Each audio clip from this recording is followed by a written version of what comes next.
بسم الله الرحمن الرحيم. الرحمن علم القرآن، خلق الإنسان علمه البيان.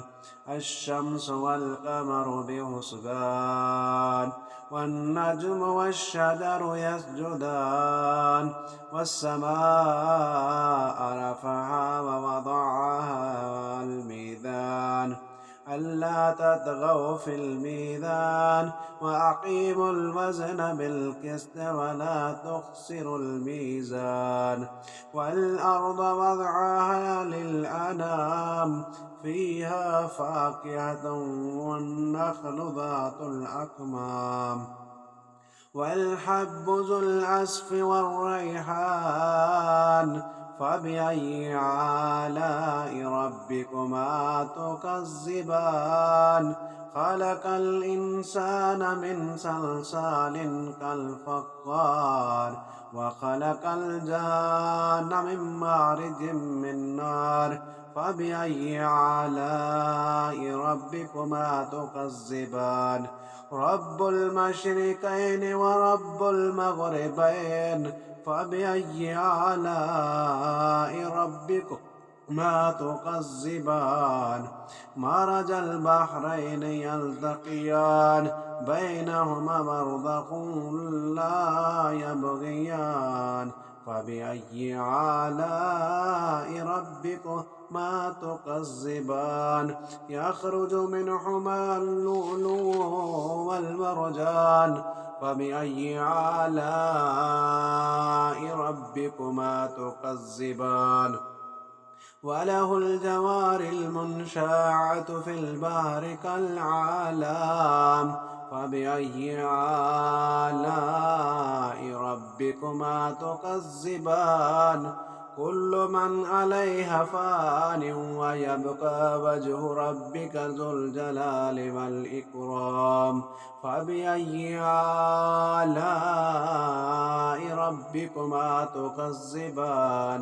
يسأله من في السماوات والأرض، كل يوم هو في الشأن. فبأي آلاء ربكما تكذبان؟ سنفرغ لكم أيها الثقلان. فبأي آلاء ربكما تكذبان؟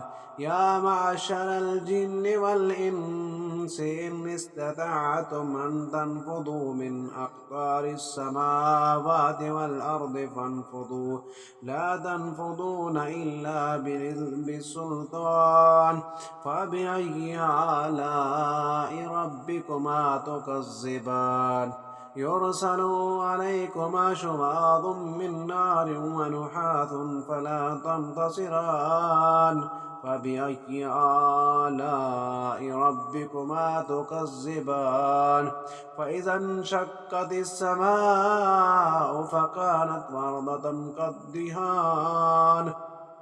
فبأي آلاء ربكما تكذبان؟ فيومئذ لا يسأل عن ذنبه إنس ولا جان. فبأي آلاء ربكما تكذبان؟ يعرف المجرمون بسيماهم فيؤخذوا بالنواصي والأقدام. فبأي آلاء ربكما تكذبان؟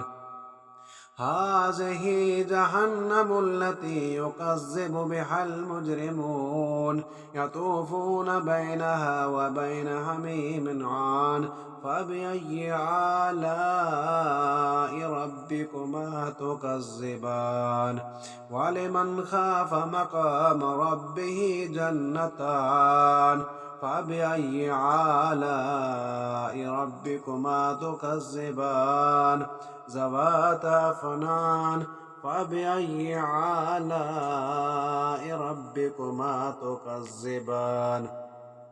فيهما عينان تجريان، فبأي آلاء ربكما تكذبان فيهما من كل فاكهة زوجان فبأي آلاء ربكما تكذبان متكئين على فرش بطائنها من استبرق وجنى الجنتين دان فبأي آلاء ربكما تكذبان فيهن قاصرات الطرف لم يطمسهن إنس قبلهم ولا جان فبأي آلاء ربكما تكذبان كأنهن الياقوت والمرجان فبأي آلاء ربكما تكذبان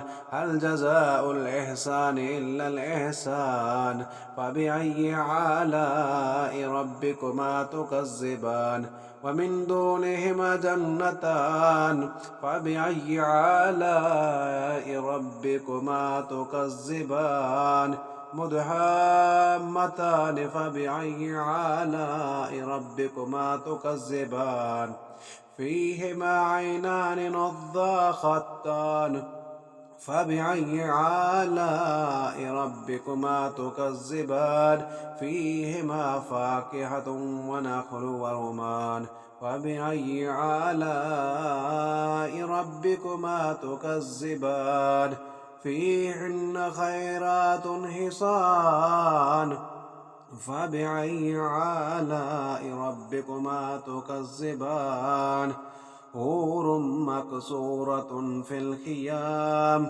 فبأي آلاء ربكما تكذبان لم يطمسهن إنس قبلهم ولا جان فبأي آلاء ربكما تكذبان متكئين على رفرف خضر وعبقري حسان فبأي آلاء ربكما تكذبان تبارك اسم ربك ذي الجلال والإكرام صدق الله العظيم.